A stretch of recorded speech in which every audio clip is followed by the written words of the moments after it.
주님이 영감을 주신 메시지를 잠깐 전하겠습니다. 어느 대학교에서 수학과였는데 그날 수학과 교수가 수학을 이제 강의하려고 들어왔습니다. 근데 이 수학 교수가 수학과 학생들을 향해서 문제를 칠판 하나를 내놨습니다. 내놓고 이거는 수학 문제 중에서 난제다, 어려운 문제다 라고 하면서 해놓고 이 문제를 풀 사람이 있느냐 이렇게 얘기하고 있었던 거예요. 근데 수학 교수가 이게 보통 학생들이 푸는 문제가 아닌 조금 수준 높은 난제라고 그러면서 설명을 하니까 누구도 선뜻 그 앞에 나가서 그 문제를 풀 생각을 못했던 거죠. 그래서 시간이 좀 지났습니다. 근데 그 수학과 학생이 뒤늦게 들어온 거예요. 뒤늦게 들어와서 딱 보니까 칠판에 수학 문제가 하나가 딱 있으니까 이 친구가 이 수학 문제를 저기 또 교수가 내놓고 누가 저거 풀 수 있는가 이렇게 시험하시기 위해서 문제를 내놨구나 이렇게 생각하고 늦게 온 그 친구가 이제 미안하니까 자기가 나가서 수학 문제를 풀기 시작한 거예요. 그런데 정말 그 수학 문제를 그 난제라고 그랬는데 이 친구는 너무 쉽게 문제를 칠판 한가득 그 문제를 풀어낸 거예요. 그러면서 교수도 놀라고 학생도 놀랬다는 거예요. 근데 더 놀란 건 그 문제를 푸는 학생이 자기가 문제를 푸는 걸 보고 교수도 학생들도 자기 동료들이 놀라니까 그게 더 놀란 거예요. 수학 문제 당연히 푸는 건데 늘상 해왔던 일인데. 근데 나중에 알고 보니까 교수가 이건 수학 문제로서 굉장히 난제, 풀기 어려운 문제다. 이거는 교수도 풀기 어려운 문제다라고 설명을 했는데 이걸 못 알아듣고 이 친구는 못 듣고 들어와서 문제를 쉽게 풀었던 거죠. 그 학생들은 수학과 학생들은 엄두가 안 낸 거예요. 수학 문제를 그거를 풀 자신도 없었던 거죠. 교수님이 그렇게 얘기해 버리니까 질려버린 거예요. 기가 죽은 거죠. 이거하고 좀 오버랩되는 성경의 사건 하나 여러분들이 다 아는 사건 하나 또 얘기하겠습니다. 골리앗이 이스라엘을 불러서 골리앗이 이제 이스라엘 백성과 대치하고 있을 때에 골리앗이 나와서 이제 비웃죠 이스라엘 백성들을. 근데 사울 왕과 그 군사들은 엄두가 안 나는 거예요. 나가서 싸울 힘이 없는 거죠. 두려움이 있었던 거죠. 골리앗의 그 모습과 거기다 그 말하는 그 말이 너무 두려운 거예요. 두려워가지고 엄두가 안 나고 대치 상태로 있었고 매일 그런 식으로 이스라엘 백성들, 이스라엘 군사들을 계속 모독하고 있었던 거죠. 근데 다윗이 형들을 위해서 전쟁터 나와보다가 아버지의 명을 받아서 전쟁터 나와서 보니까 골리앗이라는 그 어마어마한 친구가 계속 나와서 뭐라 그러니까 다윗은 그 하나님을 모독하는 그 골리앗을 향해서 담대히 자기 물맷돌 가지고 앞에 나가죠.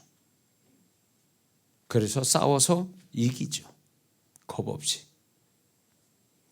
물론 다윗이 용맹하고 다윗이 하나님을 믿는 믿음이 있었기 때문에 그게 가능했을 거예요. 그런데 만약에 이거 한번 생각해 봅시다. 앞에 일화를 하나 얘기한 그거에 만약에 뒤늦게 온 학생이 정시에 들어와서 교수님이 얘기한 이 수학 문제를 굉장히 난제다라고 설명을 하고 그 자리에서 앉아서 들었다면 문제를 풀 수 있었을까요? 이 친구도 못 나왔을 거라고 봐요. 다윗이 골리앗이 며칠 동안 그렇게 하는 것을 그 다윗도 그 자리에서 형들과 같이 똑같이 첫날부터 골리앗이 그 모습 보이고 그 어마어마한 소리로 모독하는 그 소리를 첫날부터 계속 들었다면 다윗이 용감하게 물맷돌 들고 나갈 수 있었을까요? 아니라 봐요. 보는 게 있잖아요. 듣는 게 있고. 이게 첫 번째 그 수학과 학생이요. 이건 실화예요. 이거는 실제로 있었던 일이라고 그래요. 무엇을 얘기합니까? 이 수학과 학생이 수학 문제를 난제를 푼거나 다윗이 물맷돌 가지고 하는데 공통점이 있어요. 그건 뭐냐면 겁 없이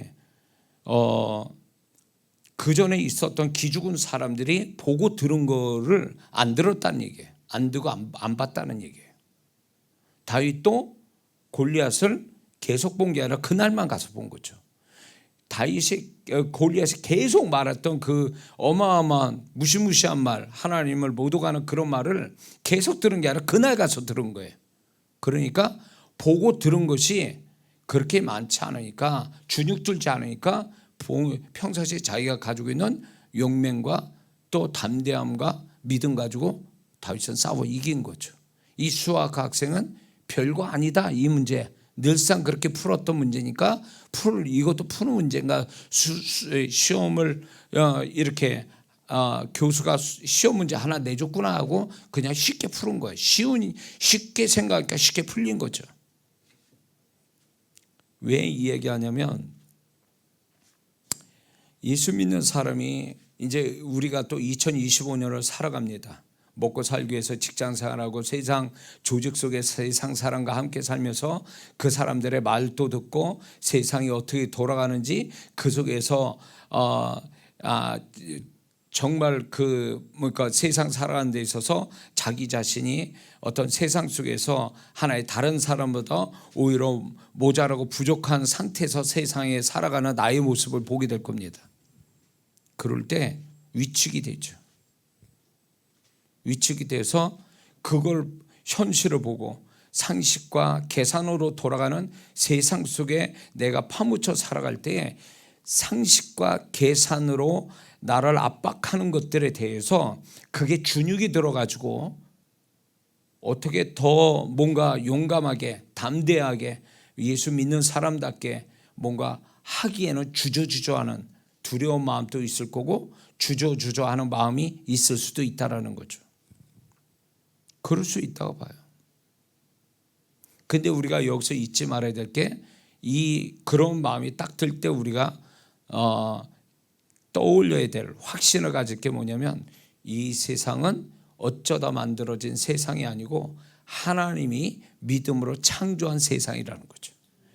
그 얘기는 뭐냐면 이 세상은 상식과 계산 이전에 믿음이 존재한 세상이었다. 믿음으로 세상이 만들어졌고 믿음으로 상식과 계산을 뛰어넘는 그걸 깨트리는 사건이 성경 속에 무수히 많이 나온다는 거죠. 그렇기 때문에 우리가 살아가는 세상이 상식과 계산이 진리처럼 믿고 세상 사람 살아가지만 우리는 상식과 계산이 진리가 아니라는 거죠. 오직 진리는 그분과 그분의 말씀밖에 없다라는 거죠. 근데 우리는 너무 세상 교육을 받고 세상에서 너무 오랫동안 살다 보니까 우리도 모르게 상식과 계산이 진리처럼 돼버린 거예요. 골리앗을 못 이겨. 이스라엘 군사처럼. 저 골리앗을 어떻게 이겨? 3m 정도 되고 저렇게 막 어마어마한 저렇게 겁나게 얘기하는 사람 뭐 어떻게 이겨? 이런 거죠.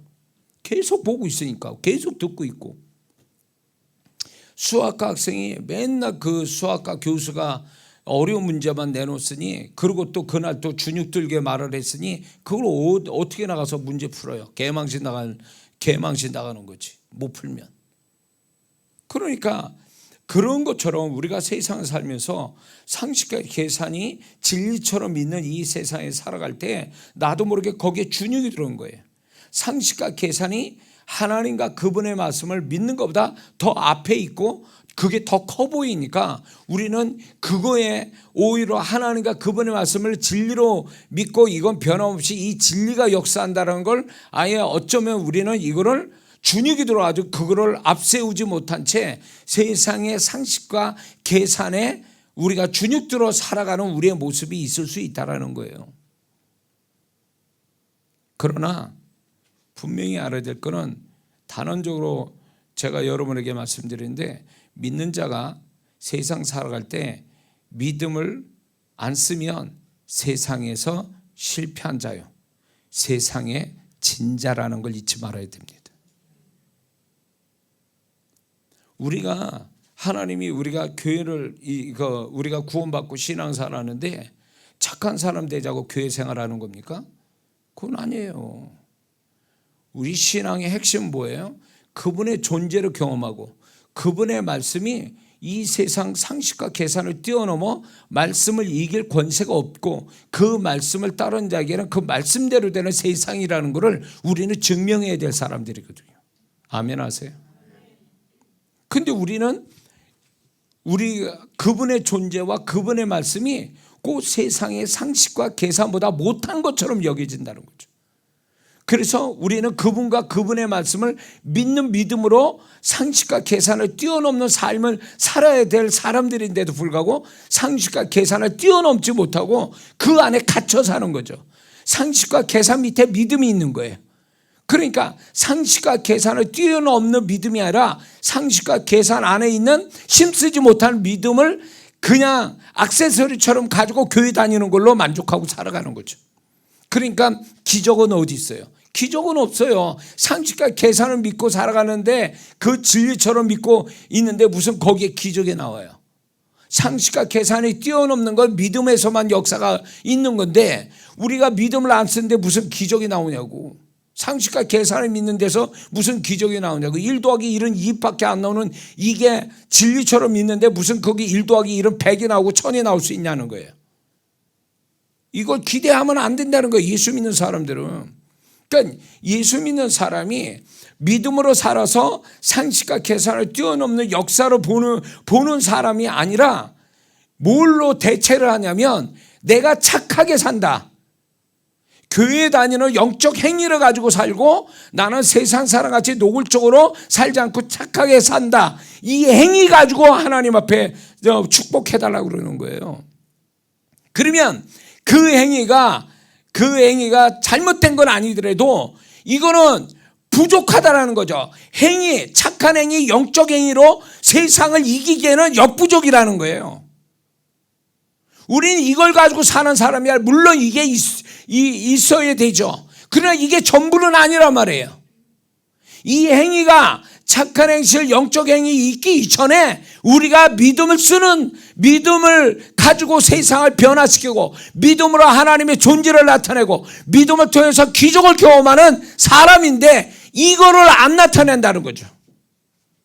믿음을 쓸 생각을 안 하고 살아가는 거예요. 분명 하나님은 우리의 삶 속에 계산으로 살아야 할 인생이 있고 믿음으로 살아서 기적을 볼 삶을 두 가지를 세팅해 놓고 우리의 인생을 이끌어 가는데 어떤 때는 우리는 계산을 해야 돼요. 상식을 써야 돼요. 그러나 어느 순간에 우리가 상식과 계산이 안 되는 삶을 주실 때는 믿음을 써서 기적을 보라고 하나님이 주신 일인데 우리는 이거를 피해 간다는 거예요. 믿음을 안 쓴다는 거예요. 그러니까 믿음에서 나올 하나님의 기적을 하나님 예배하는데 믿음을 안 쓰니까 기적은 없는 거예요. 그러다 보니까 모자로 부족하고 안 되고 이런 것들에 대해서 세상 사람들이 우리를 동정하고 그리고 세상 사람한테 도움을 구하고 이런 식으로 세상 사는 게 당연하다고 생각하는 크리스찬들이 한둘이냐고요. 우리가 감당치 못할 시험을 우리에게 주신 적이 없다 그러는데 내가 감당을 다 할 수 있게 만들어 주셨다는데 우리는 왜 감당이 안 될까요? 감당이 안 되는 이유 중에 하나가 뭐냐면 하나님이 주신 믿음을 쓰지 않았기 때문에 감당이 안 되는 거예요. 하나님이 주신 믿음을 썼으면 금방 그게 하나님의 존재와 말씀을 믿고 가면 분명히 세상이 뒤집어지는데, 내가 가지고 있는 환경도 얼마든지 뒤집어질 수 있는데 뒤집지를 못하는 거예요. 왜? 상식과 계산을 앞세워 버리니까. 교회는 왜 다니는 거야 도대체? 종교 무슨 학원 다니듯이 취미생활하는 거요. 종교적 어떤 의식을 치르기 위해서 교회 다니는 거예요 도대체. 교회 다니는 게 결국 우리가 교회 생활하는 건 하나님의 존재와 그분의 말씀을 철저하게 믿고 그 믿음으로 살기 위해서 교회 다니는 거 아니냐 말이에요. 근데 왜 그거는 언제 쓰냐 말이에요. 그거는 도대체 언제 쓰는 거예요. 그거는 쳐박아두고 그냥 상식과 계산을 가지고 거기에다가 착한 행실로만 살아가는 것이 내 삶의 전부라면 이 사람은 잘못된 거지. 악해서 잘못되는 게 아니에요. 우리가 당연히 믿음으로 살아야 되고 믿음의 결과, 믿음의 실상을 나타내지 못하면 그게 잘못 사는 거지 뭐예요. 이 자체가 믿음을 쓰지 못한다는 건 세상에 위축되고 상식과 계산을 못 이기는 불신앙적인 우리의 모습이고, 믿음을 쓰지 않는다는 건 세상이 졌다라는 하나의 증거가 되는 거예요.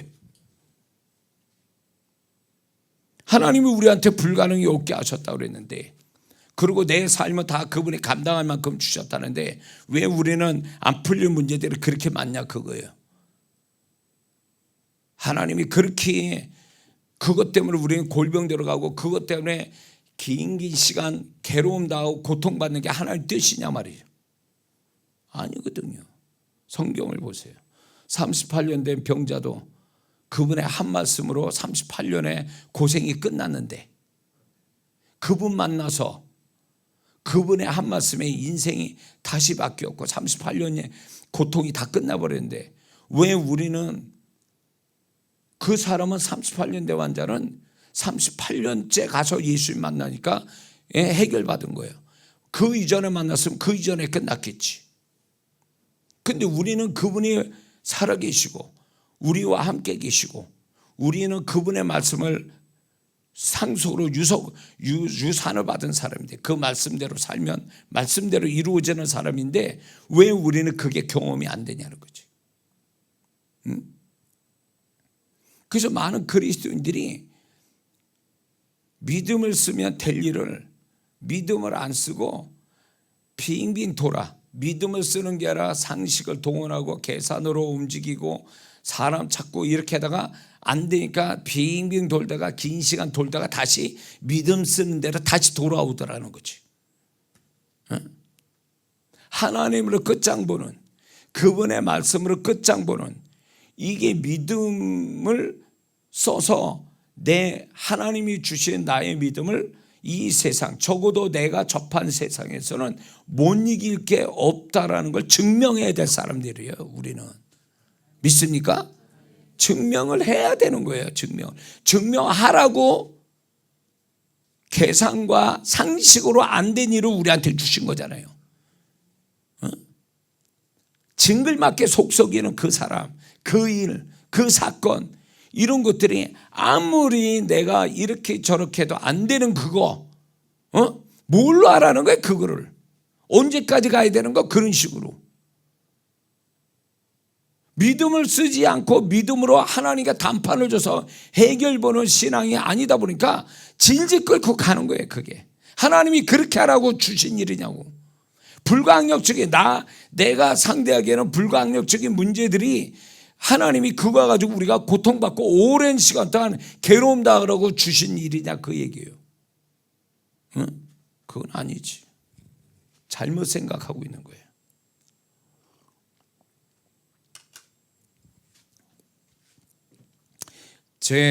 제가 지난날 이렇게 돌이켜 볼 때 저도 안 되고 어렵고 안 풀리는 문제들이 있었죠.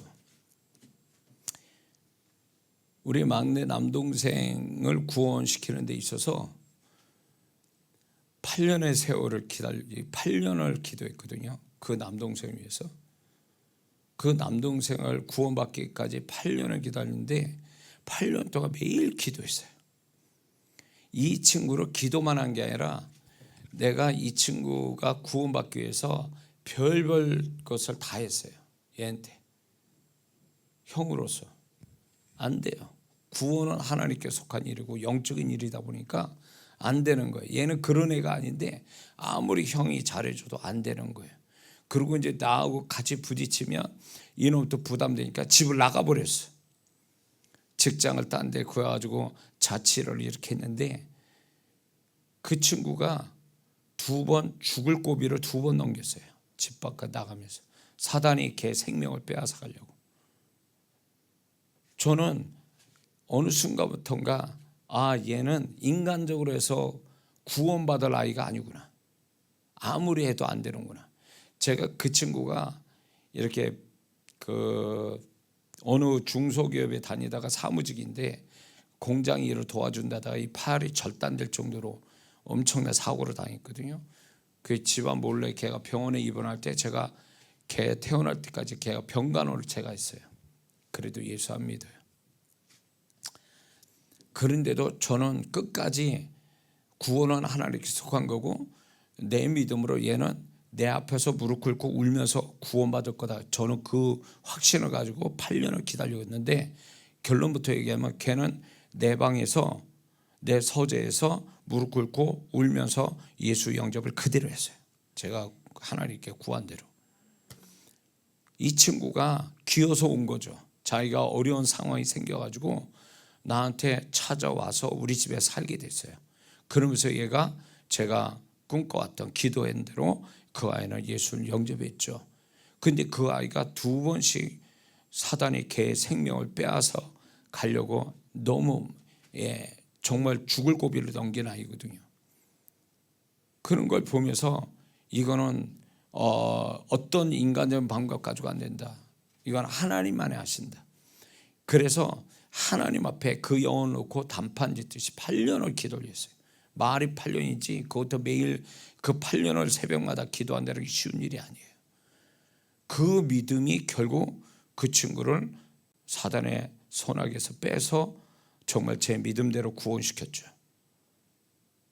이거는 믿음의 역사거든요. 만약에 제가 그렇게 안 했으면, 그렇게 기도 안 했으면 괜히 일찍이 이 세상 사람이 아닐 거예요. 그리고 예수 안 믿고 죽었을 거예요.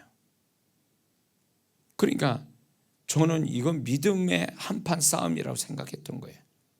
다윗도 보세요. 다윗의 시편을 보면 다윗은 자신의 고통과 괴로움과 위험과 두려움을 주님 앞에 고백하고 주님과 단판을 져서 이긴 자거든요. 주님과 단판을 쳐서 그의 삶을 보면 사무엘상하 이렇게 보면은 다윗이 굉장히 순조롭게 인생이 위기 속에 잘 흘러간 것 같죠? 아니요. 그게 아니에요. 시편을 보면 어마어마한 고통이 있었고 두려움이 있었던 거죠. 근데 다윗은 사람하고 합작해가지고 이렇게 정치력, 군사력 가지고 어떻게 된 게 아니에요. 그러나 하나님과 단판을 줘서 하나님에 의해서 그의 인생이 흘러간 거거든요. 그러니까 상식과 계산으로 간 게 아니에요. 인간적으로 흘러간 게 아니에요. 물론 겉으로 보면 인간적으로 간 것 같지만 그가 그렇게 인생이 흘러가게 된 배경은 결국 하나님과 단판 짓는 데서 왔던 거죠. 또 하나는 제 아들의 문제는 저희 이제 박목사가 이제 이렇게 이게 안 되는 거예요. 유산이 되고.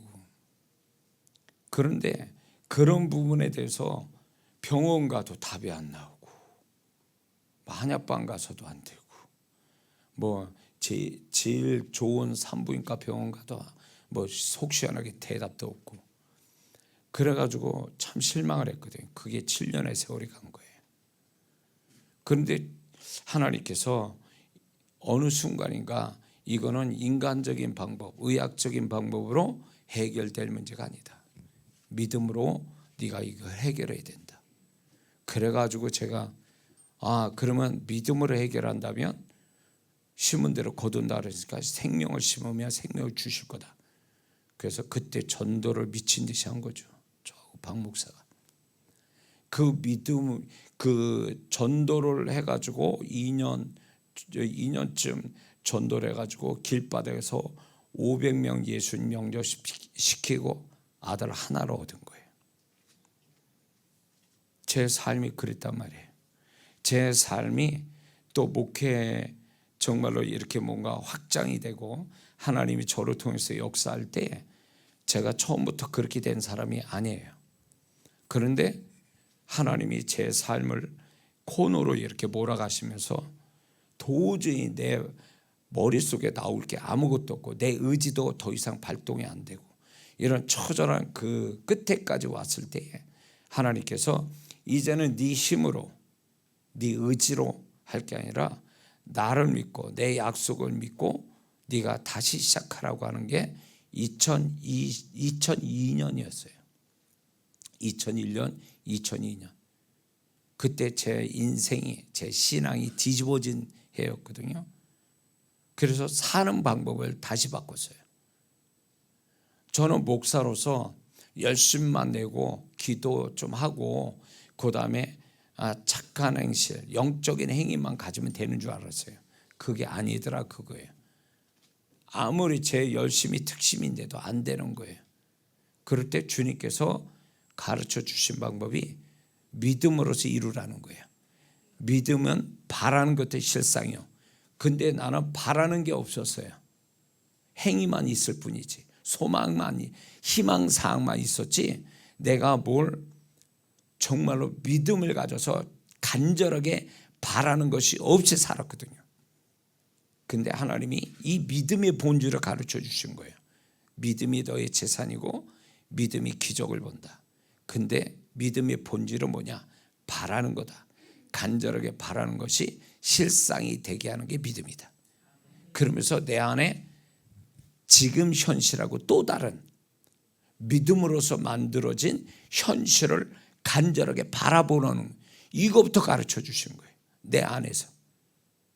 내 안에는 그때 당시 어땠냐면 완전히 시커매서요. 아주 한밤중이었다고. 뭐 하나 내 안에 떠올릴 수도 없고 뭐 하나 제대로 소망적인 생각조차 못하는 그런 때였거든요. 그러니까 몸뚱이만 가지고 한 거예요. 목사로서. 그런데 주님이 그걸 가르친 거죠. 네 몸뚱이 가지고 될 일은 없다. 이제 그걸 끝내고 믿음으로 네 인생을 바꾸라. 그러면서 믿음을 다시 가르쳐 주신 거예요. 저를. 목사가 믿음을 2002년, 2001년 가서 믿음을 다시 배운 거예요. 제가 주님으로부터. 그래가지고 믿음을 쓰는 법을 가르쳐 주셨는데 마음에 그 믿음은 행위에서 시작되는 게 아니라 네 마음에 나를 의지해서 나의 약속을 붙잡아서 네가 가지고 있는 이 낮아진 현실, 초라한 현실을 극복할 수 있는 더 좋은 현실을 바라보고 그게 실상이 될 때까지 나와 나의 말씀을 붙잡으라는 거예요. 그 세월이 2년이었던 거죠. 근데 그게 실상이 되더라 그거예요. 그 믿음 고백한 대로 제가 기도한 대로 말씀 고백한 대로 그걸 저한테 이루어 주시는 걸 제가 경험하기 시작했거든요. 그래서 인생이 그때부터 바뀐 거거든요. 그래서 지금까지 왔는데 결국 하나님은 여기에 혹시 영상으로 참여한 사람 중에 난 도저히 뭐 이렇게 저렇게 해도 안 됩니다. 지금 상식과 계산으로 해도 안 되고 열심히 해도 안 됩니다. 그런데 그런 사람이 있거든. 이 메시지 잘 들으셔야 돼요. 이제 믿음으로 살아야 될 때가 된 거예요. 믿음으로 새로운 인생, 새로운 세계를 경험할 때가 된 거예요. 만약에 왜 제가 이런 지금 메시지 하는지 알 수가 없는데 2025년 시작한 이 시점에서 제가 이 메시지 전한다는 건 좀 의미심장한 것 같아요. 왜냐하면 분명 2025년은 2024년하고 다른 해가 될 건데 그게 저절로 되는 게 아니라 차원 높은 다른 각도에서 다른 방향에서 다른 신앙의 모습을 가지고 새로운 2025년을 만나야 될 사람이 많다라는 거예요. 그게 뭐냐면 믿음을 통해서, 그 믿음을 통해서 실상을 보는 사람, 믿음의 역사를 보는 사람, 믿음을 통해서 기적을 볼 사람, 이런 사람이 있다라는 거예요. 그 사람 위해서 지금 이 메시지를 전하는 거예요 지금.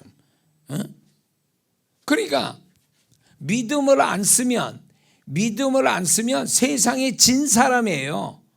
세상이 졌다는 얘기는 뭐냐면 그 사람은 믿음으로 사는 게 아니라 상식과 이론과 계산으로 그냥 세상을 2025년도 사는 거예요. 그러면 하나님의 역사는 못 봅니다. 분명히 말씀드리는데 하나님의 역사는 못 봅니다. 말씀의 역사는 못 보게 돼 있어요. 새끼밥은 먹고 살 수 있어요. 행위가 있기 때문에, 교회 다니는 행위가 있기 때문에 그 사람은 하나님이 기본적인 건 지켜주세요. 그러나 그 이상은 만나지 못해요. 그 사람은. 분명히 말씀드립니다. 그런데 여러분들이 지금 올해 들어와서 자신이 만들어 온 기도 제목이든 소원이든 간에, 아니면 하나님이 빌립보서 2장 13절처럼 소원을 하나님이 주셨든, 분명한 그 소원은 내가 만들다 하나님 주셨던 간에 지금 현실보다 더 나은 현실을 꿈꾸는 거잖아요. 그렇죠? 지금보다 더 바닥칠 현실을 가질 사람은 어디 있어요? 지금 현실보다 더 나은, 더 좋은 그런 현실을 꿈꿀 텐데 이게 저절로 오는 게 아니라는 거예요. 꿈꾼다고 오는 게 아니라 이거를 이루려면 그거를 이룰 수 있는 뭔가가 있어야 된다는 거예요. 뭔가가 있어야 되는 거예요. 비행기가 하늘을 나는데 그냥 나냐고. 에너지가 있어야 중력의 법칙을 이기고 공중에 뜨는 거잖아요.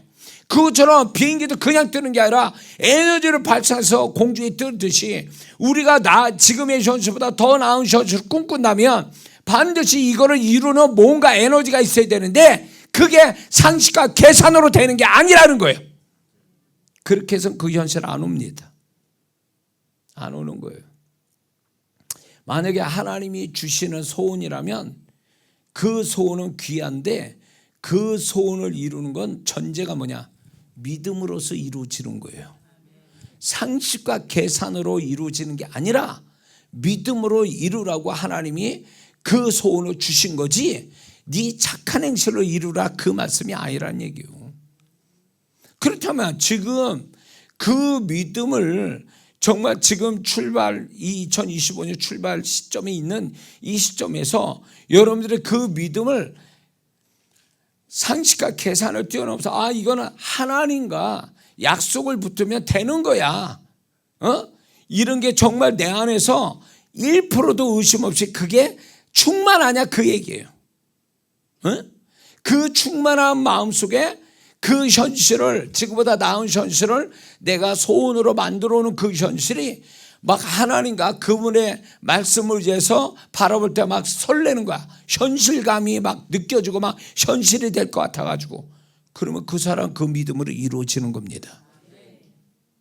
근데 그게 아니라 그분과 그분의 약속으로 그거를 이루어질 것 같은 그런 마음이 아니라, 그거는 하나도 하나님과 약속의 말씀 빼버리고 그냥 상식과 계산으로 내가 그냥 열심히 살면 되는 것처럼 생각하면 이 사람 안 이루어집니다. 열심히 산다고 되는 게 아니라니까. 하나님이 우리의 현실을 열심으로 살아서 되는 게 있고 안 되는 게 있어요. 근데 그 이상 우리가 상식과 계산 뛰어넘는 그 이상은요, 오로지 하나님이 주신 믿음으로 이루는 거예요. 할 수 있게 된 무슨 말이냐? 믿는 자에게 능치 못함이 없느니라. 그 사람 앞에는 믿음으로 다 모든 게 가능하게 만들어 주셨다 그 얘기예요. 근데 우리가 너무 믿음을 쓸 생각을 안 하고 너무 상식과 계산에 짓눌려 사는 거지. 위축된 거예요. 골리앗 앞에 있는 이스라엘 군사와 같은 거죠. 수학의 난제 앞에 있는 수학과 학생과 같은 거예요. 그러니 그런 마음 가지고 살아가면 뭐가 나오겠어요?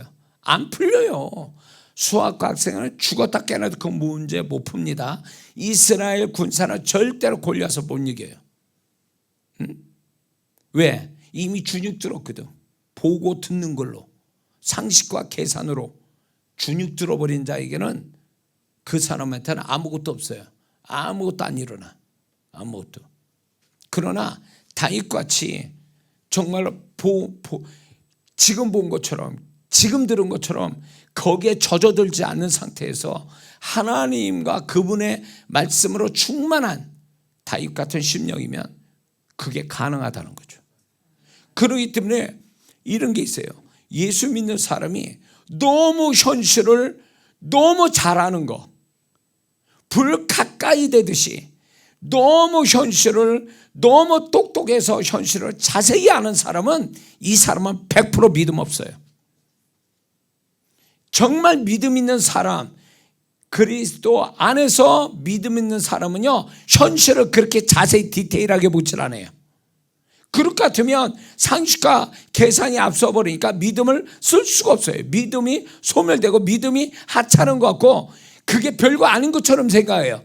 심지어 교회 다녀서 뭐하냐, 지금 세상 살아가는데 너무 힘들어 죽겠는데 교회까지 다녀서 더 힘들다, 이런 생각하지. 응? 그러니까 너무 그 현실을 가까이서 보니까 믿음이 상실되는 거예요. 가까이 되면, 현실을 가까이면 뭐가 올까요? 좋구나, 내 현실이 천국이나, 이런 사람 어디 있어요? 재벌도 그런 얘기 안 합니다. 현실을 가까이 있으면 뭐가 올까요? 마음에 염려, 걱정, 근심, 두려움, 불안, 원망, 분노, 이런 섭섭함, 뭐 별 감정들이 다 들어와요. 현실을 가까이 보면 볼수록 우리에게 심령에 유익을 주는 게 아니라 심령을 더 망하게 만들죠. 이런 자에게 무슨 믿음이 작동이 되겠어요? 그래서 하나님은 믿는 자를요, 현실 감각을 둔하게 만들어 주시는 게 은혜예요.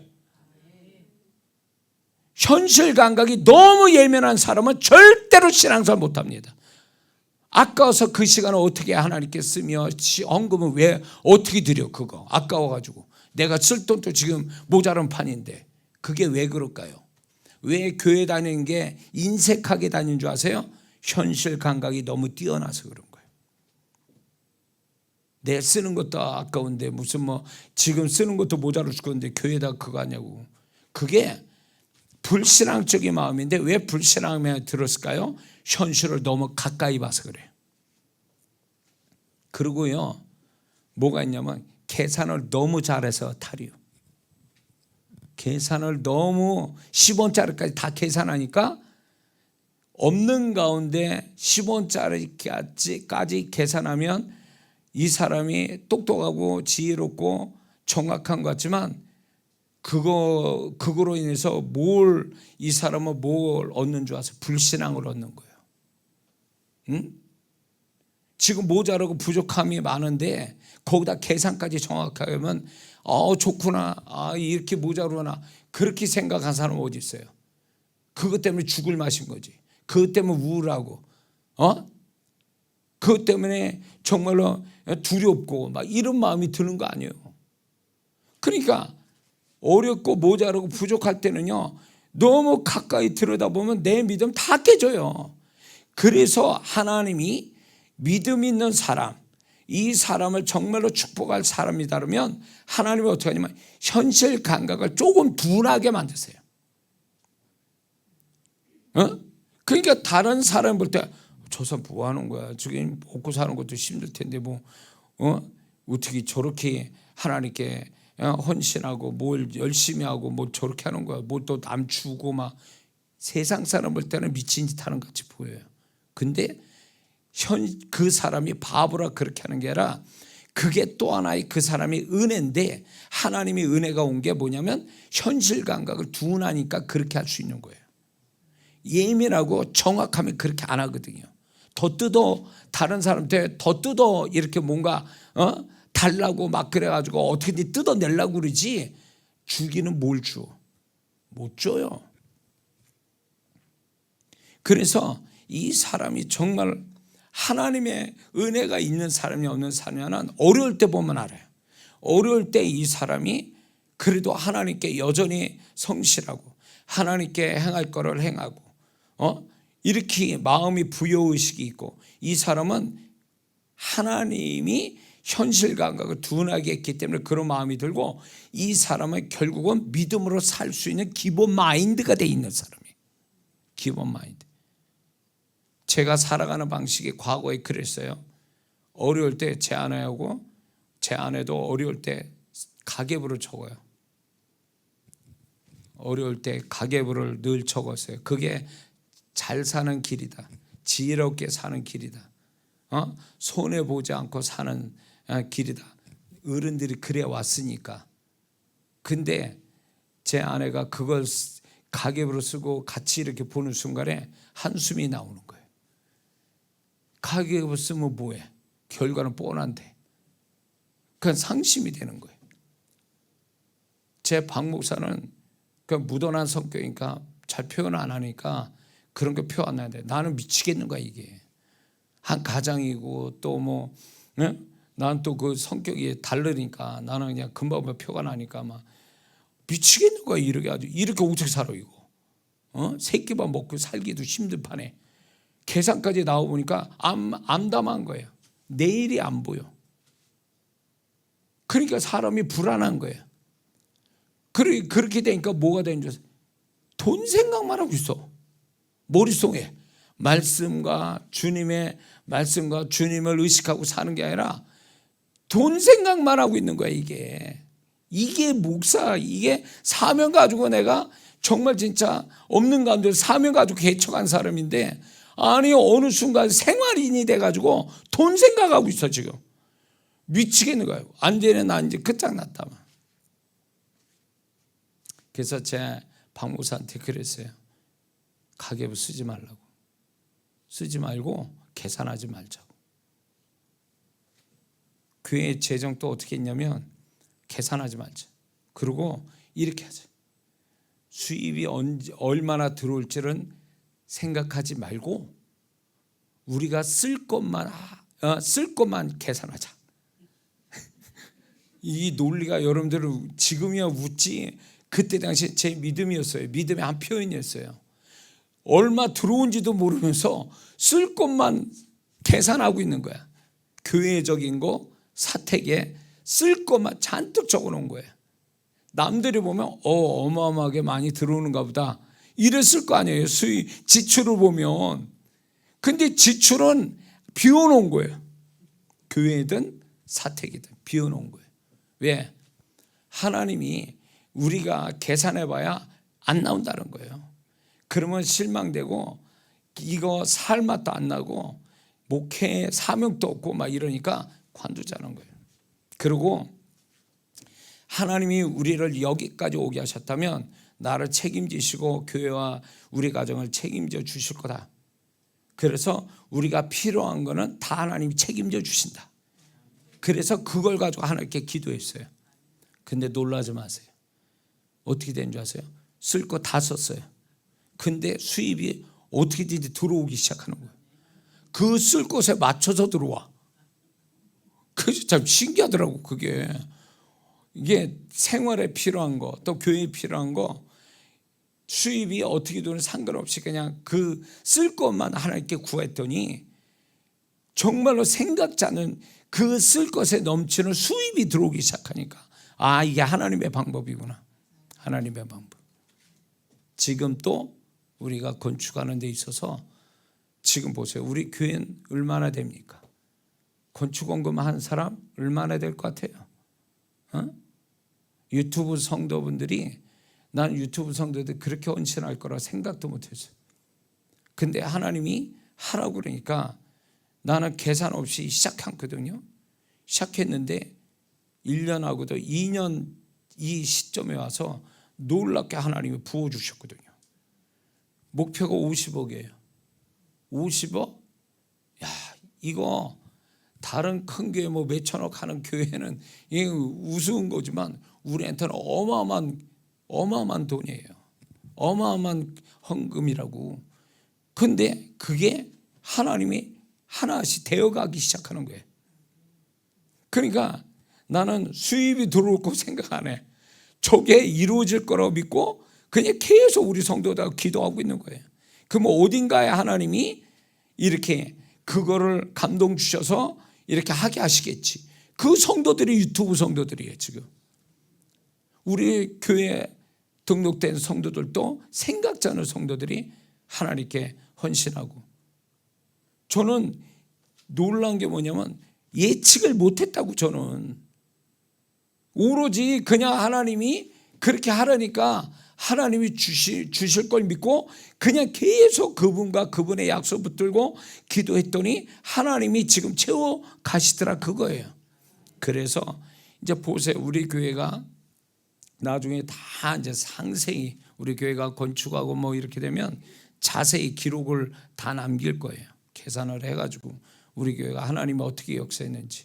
근데 그거는 상식과 이론과 계산으로 이루어진 게 아니라 믿음으로써 이루어진 거라고 저는 강조하고 그걸 간증할 거라는 거죠. 그러니까 하나님이 여러분들이, 제가 그래서 여러분이 오래 살아갈 때에 모자라고 부족하고 안 되면요, 그걸 너무 가까이 들여다보지 마세요. 들여다볼수록 심령 상하고 믿음 깨집니다. 그럴수록 하나님 제 마음을 붙잡아 주셔서 그런 것들을 좀 희미하게 보게 해주시고 멀리 보게 해달라고 기도하세요. 멀리 보게 해달라고. 비유로 들 때에 사람을 제가 좀 더 이쁘게 보려면 안경을 벗어야 돼요. 안경 벗으면 다 이뻐 보여. 희미하게 보여요. 예. 근데 안경을 너무 좋은 걸 쓰잖아요. 그러면 가까이 되면 그 사람 모든 게 다 보여. 예. 그것처럼 우리가 뭔가 좀 안 되고 어렵고 모자라고 부족할 때는요, 하나님 내 마음을 붙잡아 주사 그것들을, 내가 그것 때문에 두려움에 빠져서 하나님과 말씀을 믿지 못한 일이 있을까 두려움사오니 멀리 보게 하시고 희미하게 보게 하옵소서. 그리고 오히려 믿음이 강하게 하여 주옵소서. 이 기도를 반드시 해야 될 줄 믿습니다. 많을 땐 계산하세요. 즐겁게 계산하세요. 그리고 많다고 해도 이런 게 있어요. 많은데 마음은 거지야. 마음이 거지가 뭔지 아세요? 가난의식이 있어. 가난의식이 있으면 뭐 하는 줄 아세요? 줄 마음이 없어요. 이런 사람은요. 누구한테 줄 마음도 없고 하나님께 드릴 마음도 없어요. 이런 사람은요. 많다고 많이 하고 없다고 못하는 게 아니에요. 마음에 부여의식이 있냐 가난의식이 있냐, 이 차이거든요. 그래서 여러분들이 많이 있어도 가난의식이 있는 사람은요, 더 있어야 되는데, 이런 생각 가진 사람이 있어요. 더 있어야 되는데, 더 있어야 이것도 하고 저것도 하는데 지금 모자랄래. 이 가난의식이야. 이거는 이 사람은 아무리 채워줘도 이 사람은 계속 모자라는 사람이에요. 그러니까 이런 사람은요, 더 있어야 되는데, 어디서 더 날 줘야 되는데, 이렇게 받는 걸 생각하니까 줄 줄을 모르는 거예요. 줄 모르는 사람은 결국 가난의식이 있다는 걸 스스로 증명하는 거예요. 부여의식이 있는 사람한테 하나님 부욕해 하시지, 가난의식이 있는 사람한테는 있는 것마저도 빼앗긴다는 거예요. 있는 자에겐 더 있게 하시고 없는 자는 그 있는 것마저도 빼앗기리라. 이게 영의 법칙이에요. 이게. 그렇기 때문에 우리를 부욕해 하신 그분 앞에 내가 없어도 있다고 그러고 안 돼도 된다고 그래야 되고 모자라도 충분하다고 이렇게 말하는 게 부여의식인 자고 믿음 있는 자라는 거예요. 그러므로 여러분이 가지고 있는, 저와 여러분을 오래 만나지는 것들을 현실의 실상을 그대로 믿으면 안 돼요. 그대로 그거를 생각과 말로 옮기면 안 돼요. 그거를 부인하라는 얘기는 안 해요. 그러나 그거를 그대로 액면 그대로 내 마음속에 내 입에서 고백이 되어버리면 그 사람 그 현실을 떠나지 않습니다. 그러면 이 현실은 언제 바뀌냐? 그 현실이 와도 내 생각과 내 말은 바뀌어야 돼요. 지금의 현실보다 더 나은 현실을 생각하고 말아야 돼요. 그래야 하나님이 그 생각과 그 입술의 고백을 통해서 그 현실을 바꾸는 거예요. 왜 내 현실이 안 바뀔까요? 계속 그 머리와 그 입에서 현실만 얘기하기 때문에 그런 거예요. 그러니까 안 바뀌는 거예요. 그러니까 2025년에 하나님이 놀라운 일을 계획하셔도 이 사람 만날 사람은 우리 모두 각자, 저부터 해서 여러분 각자는 아마 2024년보다 더 좋은 2025년을 하나님이 다 세팅해 놓은 줄 믿습니다. 근데 다 그 하나님이 세팅했지만 다 경험하는 게 아니라는 거예요. 다 경험하지 못해요. 왜? 자격이 안 되니까. 그걸 만날 만한 자격이 안 되니까 경험 못하는 사람이 수도 없을 거라는 거예요. 수도 없다는 거예요. 이게 하나님의 법칙이에요. 이게. 그러니까 상식과 계산으로 살면 하나님이 세팅해 놓은 그 모든 좋은 것은 날아가요. 그 사람 경험 못합니다. 이 사람이 경험한 사람은 결국 그거를 경험시키기 위해서 하나님이 저에게 역사였던 것처럼 믿음을 쓰라고 자꾸 나를 재촉하거든요. 푸시하거든요. 야, 이건 상식과 계산 나오는 게 아니야. 네가 열심히 한다고 몸으로 때운다고 해서 되는 게 아니야. 믿음을 써야 돼. 네 믿음을. 너는 내게 믿음을 보여라. 이게 있어요. 믿음도 표현돼야 믿음이지, 표현되지 않는 내면에 숨겨진 믿음은 믿음이 아니에요. 역사하는 믿음은 표현돼야 역사하는 거예요. 말로든 행위든 그 믿음이 표현돼야 역사가 되는 거지, 표현되지 않는 믿음은 믿음이 아니에요. 그래서 하나님은 올해 무엇보다도 여러분의 삶에 계속 그 믿음을 표현하도록 계속 푸시할 거예요. 그럴 때 여러분들이 거침없이 말을 해야 돼요. 믿음을 거침없이 말해야 되고 그 믿음을 자꾸 하나님께 보여드려야 돼요. 자기의 믿음이 뭐예요? 본질이 바라는 거예요. 간절히 바라는 거. 이게 믿음의 속성이거든요. 근데 바라는 게 없으면 이 사람은 마음에 바라는 거 없고 몸뚱이만 가지고 현실로 그냥 열심히 내면 그 사람은 그 현실밖에 받을 게 없어요. 그러나 하나님은 이 사람을 지금보다 더 나은 현실을 주시기 위해서 시작을 어디서 하냐? 그 마음속에 지금보다 더 나은 현실을 갖게 만드신다는 거예요. 그걸 바라게 하신다는 거죠. 소망하게 하신다는 거예요. 그럴 때 그거 놓치면 안 돼요. 그거 놓치지 말고 지금은 아니지라도, 지금은 상식과 계산으로 되어지는 일은 아닐지라도 하나님 믿음이면 가능한 줄 믿습니다. 제가 이걸 믿습니다. 이것이 현실이 되기까지 제가 믿음을 쓰겠습니다. 기도로 쓰든 어떤 믿음의 행위를 쓰든 믿음의 예물을 쓰든 뭘로 하든 나는 믿음을 써서 이 마음속에 하나님 주신 현실을 진짜 눈에 보이는 현실로 만들겠습니다. 이게 되어야 될 줄 믿습니다. 이게 이 사람이 능력 크리스찬이 되는 거예요. 착한 크리스찬이 되는 걸로 만족하지 말고 능력 크리스찬이 되라, 그 얘기예요. 그럴 때 주변 사람들이 보면서 저 사람, 세상 사람은 상식과 계산으로 다 판단하잖아요. 상식과 계산할 때 저 사람은 저렇게 될 일이 아닌데 저런 게, 저 사람이 저런 일이 있었다고 의아해하는 거죠. 안 만져지니까, 상식과 계산에 안 나오는 얘기를 하고 있으니까, 안 나오는 일들이 벌어지니까 그래야 당연한 거예요. 세상 사람이 나를 그렇게 의아하게 생각하고 어떻게 해서 그렇게 된 거요? 물어볼 정도가 돼야 되는 거예요. 그 일이 우리 올해 그게 있어야 될 줄 믿습니다. 지금 편안해가지고 난 이대로 좋사오니 올해는 이 정도만 살아도 좋겠습니다. 어떻게 보면 굉장히 겸손하고, 어떻게 보면 뭡니까? 자신의 삶에 그냥 만족하고 사는 것 같지만 이 사람은 뭔가 착각하고 있는 거예요. 하나님이 그러면 작년하고 올해하고 똑같은 삶을 계속 유지시켜 가신다는 얘기예요?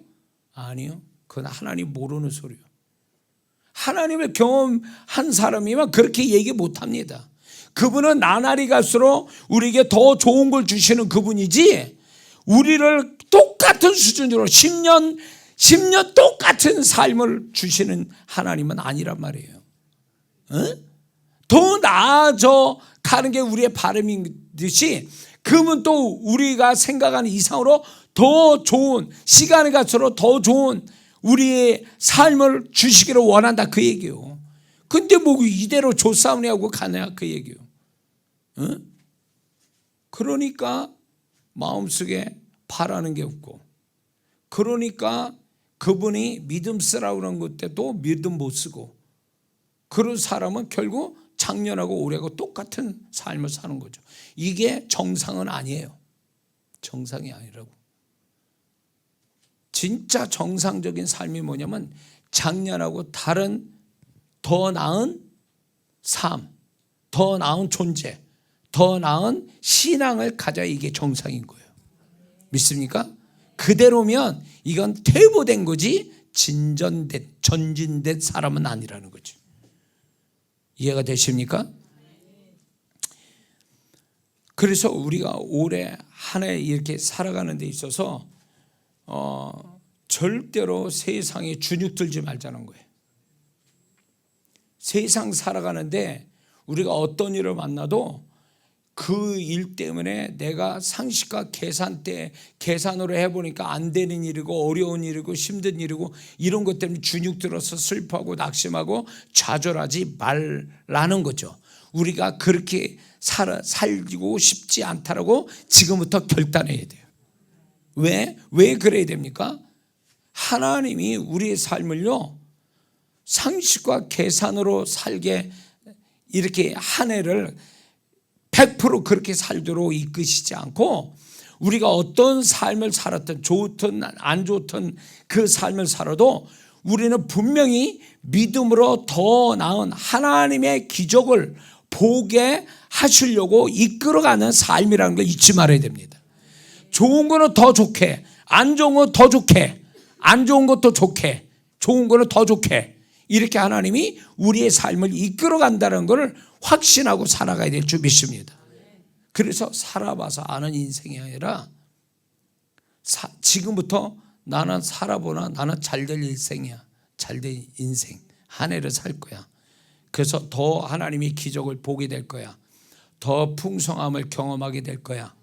더 하나님을 경험하게 될 거야.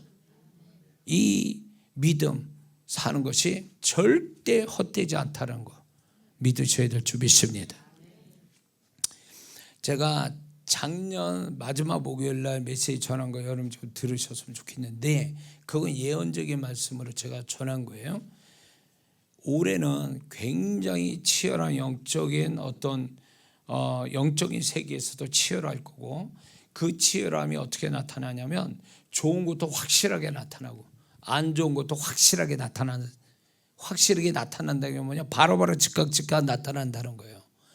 그런 한 해가 될 건데, 우리가 어설프게 신앙생활하면, 어설프게 이것도 아니고 저것도 아니면 정말로 그 사람은 결국 좋은 것보다는 안 좋은 게 더 많아질 일들이 많아질 거라는 거예요. 그래서 확실하게 해야 돼요. 하면 하는 거고 안 하면 안 하는 거고, 뭔가 하나님 앞에 하는 것도 아니고 안 하는 것도 아니고, 이거는 안 하는 걸로 치시는 거야 하나님. 그러면 한 것도 아니고 안 한 것도 돼버리면 이 사람은 안 한 것이 돼버려서 손해보는 일을 보는 거예요. 그래서 어느 해보다도 하나님께 명확해야 돼요. 올해. 그래야 그분의 손길이 명확하게 나타나지, 이거나 하는 것도 아니고 안 하는 것도 아니고 이래버리면 그분 안 한 거예요. 그분의 손길이 풍성하게 나타나지 못합니다. 분명히 알아야 될 건, 우리가 이대로 조싸우니 하면서 살아가는 그런 여유로운 세상이 아니에요. 가면 갈수록 점점 어려워져요. 믿는 자들이 하나님의 은혜와 축복의 발걸음이 점점 좁아지고 있다는 거예요. 그렇기 때문에 어설픈 신앙 가지고는 살아남지를 못해요. 그렇기 때문에 명확해야 돼요. 확실해야 돼요. 그분 앞에서. 그래서 우리를 자꾸 골리앗 같은 우리 현실이 나를 주눅 들게 하고 두려움을 주고, 믿음은커녕 그 앞에 그냥 무릎 꿇고 그냥 사정하는 그런 인생 살 가능성이 많아요.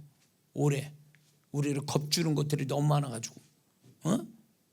그런데 우리가 그렇게 되면 욥기서의 말씀처럼 내가 두려워하는 것이 내게 임하고 내가 무서워하는 것에 내가 잡혔느니라.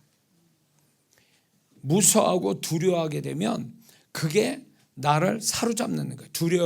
두려움이 있는 자는 형벌이 따른다고 그랬어요. 요한일서의 말씀에도. 그래서 예수 믿는 사람은 오직 그분과 그분의 말씀만 두려워해야지 다른 어떤 것도 두려워하면 안 돼요. 두려워하는 그 자체가 귀신이 들어올 구멍이에요. 귀신이 들어올 구멍이에요. 그렇기 때문에 믿는 자가 살아가는데 나를 자꾸 두려워하는 마음을 불어넣어 줄 뿐만 아니라 그런 고백을 자꾸 하게 만들려고 하거든요. 그때 그 말을 던지는 순간 귀신이 구멍 열렸다고 들어온다고요. 훅 하고 들어온다고. 건강, 물질, 사람, 일 이런 게 딱 두려움에 딱 이렇게 던지잖아요. 말을 하잖아요. 그러면 그쪽으로 그게 글로 들어가요. 두려움을 타고 그 말한 그것에 대한 작업을 벌리려고 들어온다는 거예요. 그렇기 때문에 예수 믿는 사람은요 이렇게 될 수 있어요. 자기 현실을 이렇게 얘기할 수는 있어요. 내가 지금 이런저런 현실을 갖고 있어. 사실을 얘기할 수는 있어요. 그런데 잘 들으세요. 사실로 말을 끝내면 안 됩니다. 그러면 그 다음부터는 귀신은 그 사실을 말한 그 사람을 그 사실이 계속 반복되도록 역사한다는 거 알아요? 사실만 얘기하지 말고 사실을 말했다면 그 다음에 믿음의 말로 결론을 내야 되는 거예요. 내가 지금 돈이 없어. 많이 모자라고 힘들어. 그렇게 말할 수는 있잖아요. 현실이 그렇고 사실이니까. 그래도 하나님이 나를 채워주시고 하나님이 반드시 이 어려운 고비를 넘어가게 하시고 그분이 예비한 걸 나한테 주실 거야. 이렇게 말을 끝내라는 거예요. 그래야 사단이 틈타는 걸 막을 수가 있다는 거죠. 계속 우는 소리하고 그러면 그 사람은 계속 한 해 계속 울다가 끝나. 인생이. 그렇게 살고 싶냐고 도대체. 극적인 드라마는 언제 나오는 거야 도대체. 드라마도 극적인 기승전결이 있고 막 드라마가 극적으로 가야 재미도 있는데 처음 본 그 드라마 시작이 끝까지 그런다면 누가 그 드라마를 보겠어요? 똑같은데.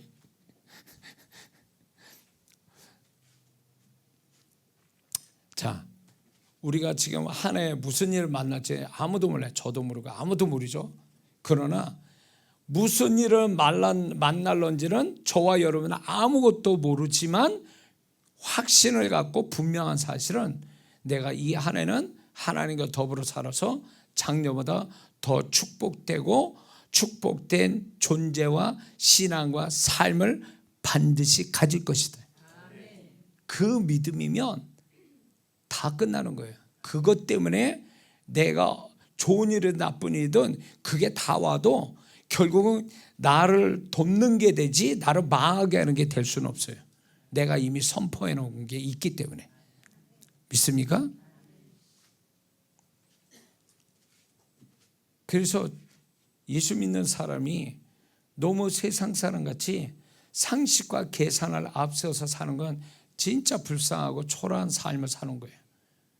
그렇게 살면요 마이너스 인생 돼요. 왜 그런지 아세요? 상식과 계산을 쫓아보세요. 교회 왜 나오고 계세요? 교회 나올 마음 없어요. 그 시간에 딴 걸 하지. 교회에다 헌금을 왜 해? 쓸 돈이 많은데 안 한단 말이에요.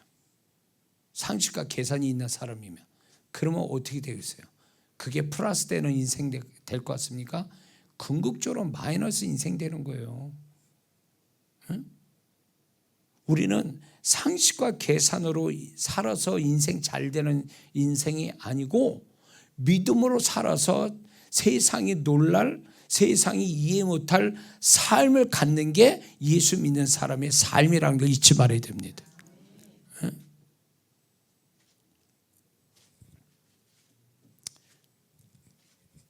그래서 예수 믿는 사람이 너무 계산에 너무 밝아도 문제예요. 너무 계산을 10원짜리까지 다 계산. 그게 똑똑하고 지혜로운 것 같지만 절대 그렇지 마세요. 그렇게 하지 마세요. 풍성하면 그렇게 해요. 재밌으니까. 그러나 어려울 때, 모자랄 때, 힘들 때 그렇게 계산하지 마세요. 뭉텅이로 계산하라고. 아니면 나처럼 그냥 제가 하던 방법대로 그냥 하나님이 더 주실 줄 믿고 그냥 막 쓰는 거야. 그러면 그분이 그런 사람에게 그게 낭비하려고 망하려고 낭비하는 사람이 아니고 하나님의 좋으신 하나님 그분의 약속을 믿고 하는 사람한테는 그 믿음을 하나님은 알아보신다는 거예요. 낭비하는 게 아니에요. 그거는 재생산되는 거둠의 축복을 풍성히 받는 비결이 되는 거죠. 그래서 인색하게 한다고 해서 부자가 되는 것도 아니에요. 하나님 분명히 말씀합니다. 구워줘도 나눠줘도 윤택하게 할 자가 따로 있다고 그랬어요. 하나님 뜻대로 쓰면 그렇게 된단 말이에요. 분명히 말씀드리는 게 예수 믿는 사람은 모은 데서 축복이 아니라 지출하는 데서 축복이 따르는 거예요.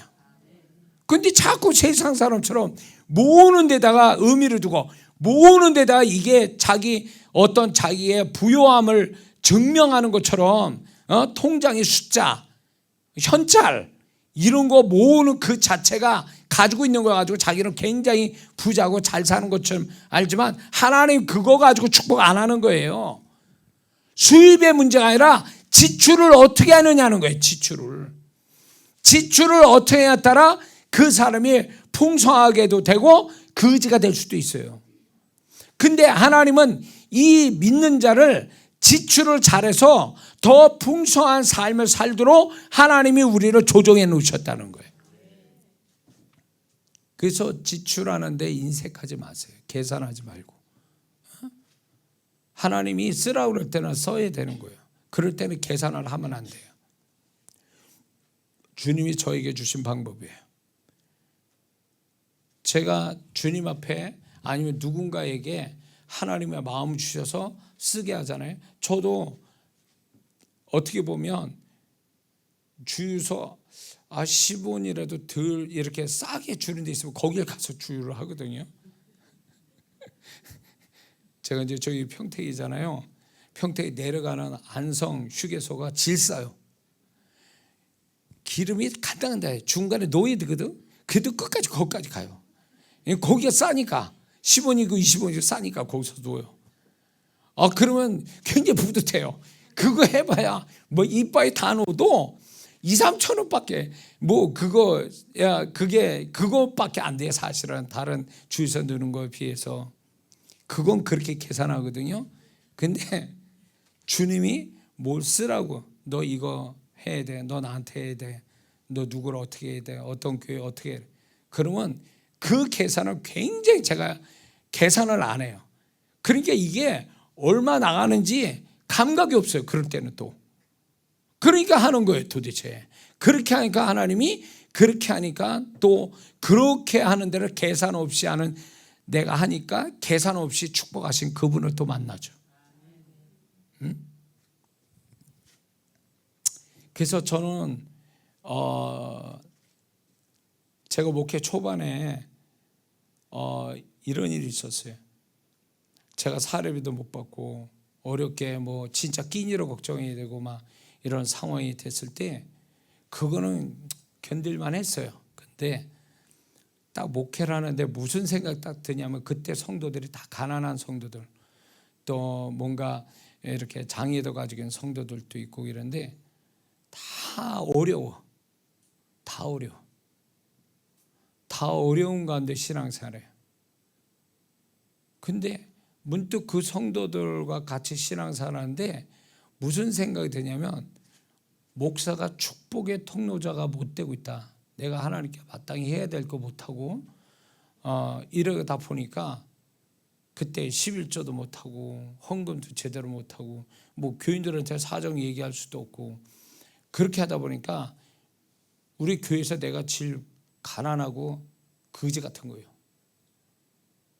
그런 게 무슨 생각이 드냐면 그게 나의 마음을 슬프게 했지만 또 한편으로 뭐가 되냐면 또 어떤 생각이 되냐면 내가 이런 모습이 있으니까 우리 성도들이 축복을 못 받는구나. 목사가 축복이 안 되니까 성도가 축복을 못 받는구나. 내가 축복이 안 되는데 어떻게 성도 뭐 축복받으라고 내가 할 만한 자격이 되느냐는 거예요. 이 자괴감이 엄청 심했어요. 그래서 그때로부터 제가 확신을 가진 게 뭐냐면 목사가 축복이 돼야 성도가 축복받는다. 왜냐하면 내가 축복이 통로자이기 때문에 주님의 통로자이기 때문에 내가 막히면 다 막히고 내가 축복이 돼야 성도들이 축복받는다. 이 믿음으로 지금까지 살아왔는데 하나님이 결국 제가 축복이 되니까 성도들도 같이 축복을 받는 거예요. 지금까지. 그래서 제가 그때도 했어요. 지금 우리 교회에서 하나님 날 먼저 제일 많이 축복해 주세요. 이 기도를 이기적으로 하거든요. 왜냐하면 내가 축복받아야 성도가 축복받으니까. 하나님 은혜를 예배드리는 우리 성도보다도 저한테 많이 주세요. 왜? 내가 은혜 받아야 성도한테 은혜가 흘러가니까. 내가 은혜가 안 됐는데 무슨 성도들의 은혜가 가냐 그 얘기요. 응? 내가 그분의 통로자인데 내가 통로가 막히고 내가 안 되는 사람인데 누구로 축복하냐고. 그러니까 제가 하나님 저한테 은사 주세요. 이런 축복 주세요. 욕심을 내서 얼마나 구했는지 몰라요. 신유은사를요. 저는 5일 금식하고 하나님께 신유은사 받은 사람이에요. 어떤 사람은 제가 지금 이렇게 목회자나 평신때 신유은사 1분이면 그 은사를 열어줄 수 있어요. 하나님이 저를 통해서 열어주실 수 있는데 저는 우리 성도들을 어느 날 성도분들을 어느 병원 가니까 의사가 용합되다 그쪽으로 가보세요. 어디 약국 가니까 약이 입드다 거기 가보세요. 이러고 있어 목사가 내가 성도들한테. 그러니까 가만 생각해 이 무슨 중개업 하는 사람도 아니고 도대체 이게 브로커도 아니고 이게 도대체 내가 왜 이러고 있나 싶은 생각에 또 이게 내가 좀 이상하더라고요. 그리고 성도들한테 목사가 이렇게 해야 되는가, 목사가 능력이 신유은사가 있으면 저 성도들이 굳이 병원 찾아가고 약 안 먹어도 나를 통해서 하나님이 또 역사할 텐데 왜 나는 그렇게 못할까, 왜 난 그 생각을 못했을까 그러면서 하나님께 기도한 거예요. 5일 금식했어요. 잊지도 못해. 5일 금식해서 하나님 신유은사 주세요. 여러분들이 5일 금식을 밥 먹듯이 하는 사람은 5일 금식 아무것도 아닌 거예요. 근데 저는 하루만 굶어도 너무 힘든 사람이에요. 너무너무 먹는 거 그때 젊은 나이니까 잘 먹는 데다가 이게 한 끼라도 안 먹으면 휘청대는 사람이에요. 근데 잘 먹는 사람이 5일 금식한 데가 없어요.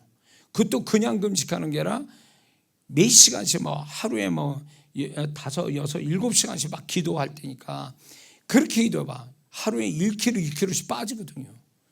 근데 5일 금식하면 저는 완전히 죽다 살아나는 거예요.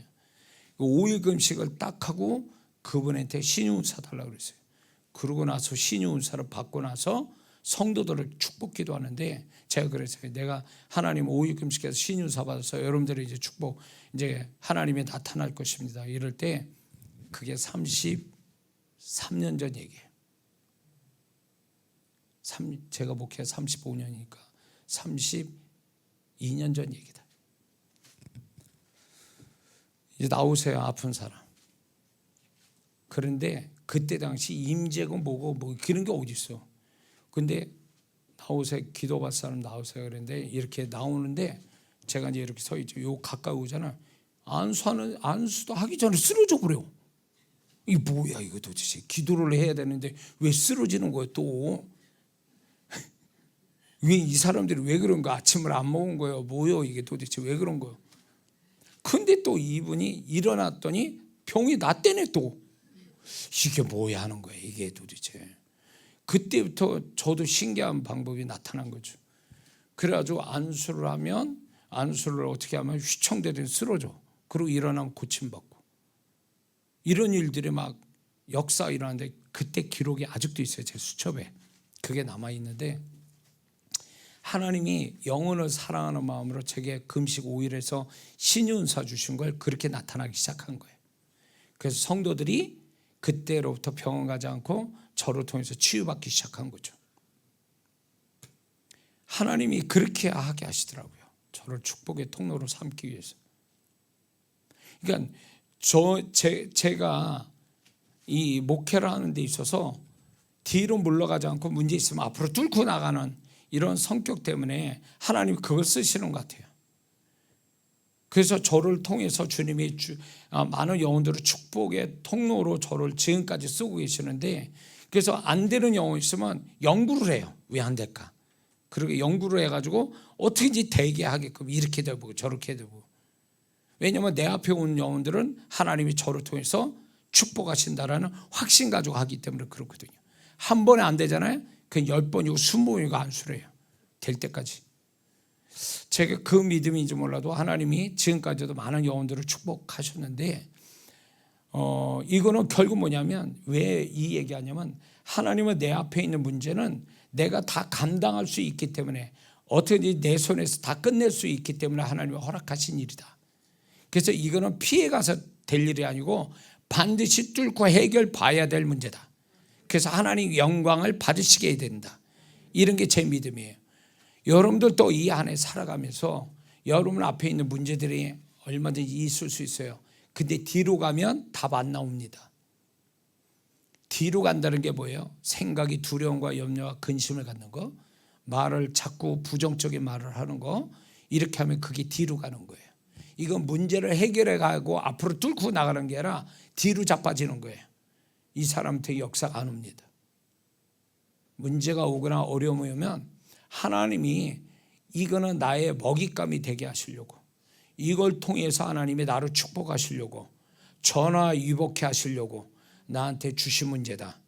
그래서 이렇게 안 되면 저렇게 돼보고 믿음으로 자꾸 이렇게 하다 보면 세상 사람은 내가 하는 거에 이해도 못하고 그거에 대해서 어떻게 그 사람들은 이해 못합니다. 그런데 주님은 알아주세요. 내가 믿음으로 이거를 뚫고 나가려고 하는 거에 그분은 알아주시거든요.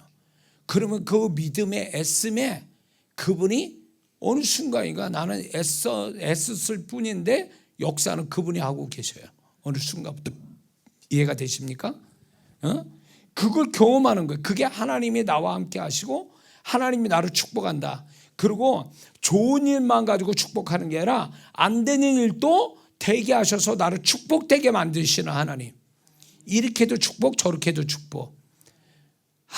그래서 그 뜻대로 부르시면, 하나님은 사는 자 그 뜻대로 부르시는 자들의 모든 것이 합니까요? 선을 이루어. 선이 뭐예요? 나에게 유익되게 만들어 주신다는 거예요.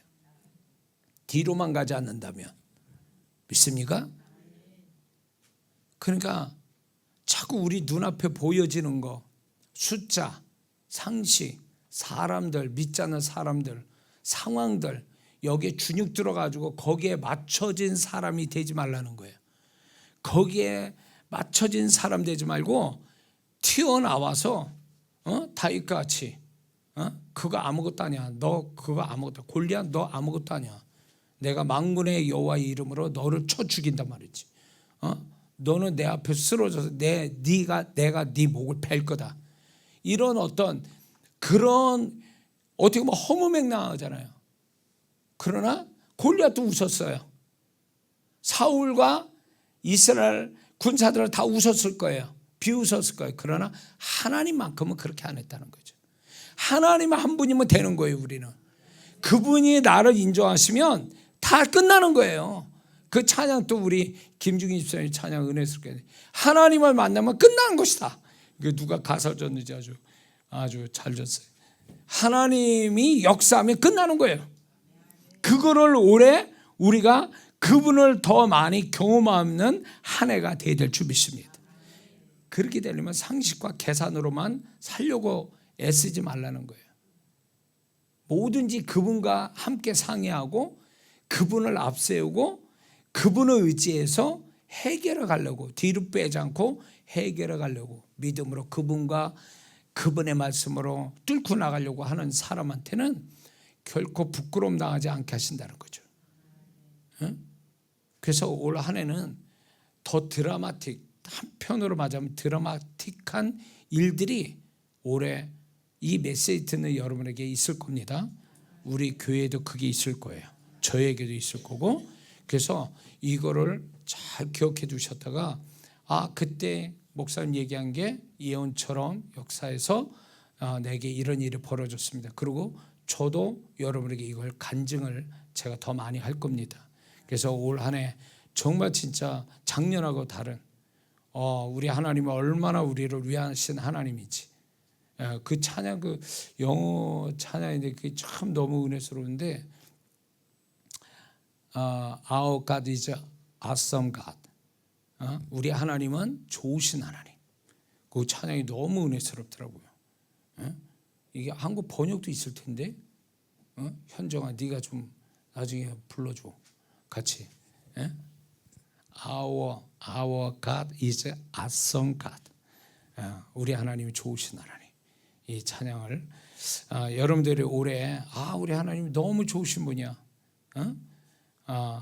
그분이 나와 함께 하셨기 때문에 내가 정말 안 되는 데서도 되고 없는 데도 있게 되고 잘못된 데도 고쳐주시고 모든 게 그분이 영광 받으시기 위해서 나를 통해서 이렇게 역사하셔서 나와 함께 모든 걸 함께 하셔서 이런 고백들이 올해 여러분에게 풍성이 있기를 주의 이름으로 축원합니다. 기도합니다.